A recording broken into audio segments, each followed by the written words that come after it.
महाराष्ट्र शासनाने 2 जून रोजी पुण्यश्लोक अहिल्यादेवी होळकर शेतकरी सन्मान योजना जाहीर केलेली आहे। या योजनेमध्ये 3 घटक आहेत: कर्जमाफी, एक वेळ समझोता आणि प्रोत्साहन। ही सर्व योजना महाआयटीने विकसित केलेल्या पोर्टलद्वारे राबवण्यात येत आहे।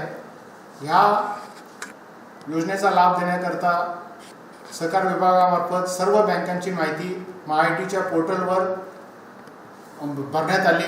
त्याचे सर्व व्हेरिफिकेशन पण झाले आणि त्याची लाभार्थ्यांची कर्जमाफीच्या लाभार्थ्यांची पहिली यादी 25 जुलै रोजी प्रसिद्ध झाली। या यादीमध्ये राज्यातील 16,96,000 शेतकऱ्यांचा समावेश आहे आणि यांची कर्जमाफीची रक्कम 13,600 कोटी आहे। तर ह्या सर्व शेतकऱ्यांनी आपलं आधार प्रमाणिकीकरण करायचं आहे। आधार प्रमाणिकीकरण केल्यानंतर त्यांना लाभ त्यांच्या थेट बँकेच्या खात्यामध्ये जमा करण्यात येईल। आधार प्रमाणिकीकरण करण्याकरता त्यांचे आधार कार्ड किंवा जी त्यांची यादी प्रसिद्ध केलेली आहे त्याच्यातला विशिष्ट क्रमांक घेऊन आपले सेवा केंद्रावर जायचे आहे।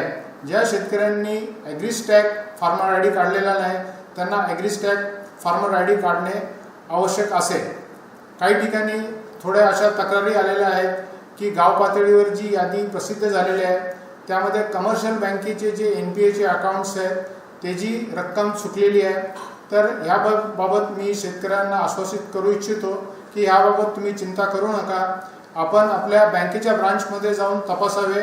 तिथं आपली 31 मार्च 26ची थकबाकीची रक्कम दिसेल किंवा तुम्ही आपल्या सेवा केंद्रावर गेल्यावर देखील तिथल्या स्क्रीनवर तुमची 31 मार्च 26ची रक्कम दिसेल। ती रक्कम बरोबर असल्यास तुम्ही आधार ऑथेंटिकेशन करावे।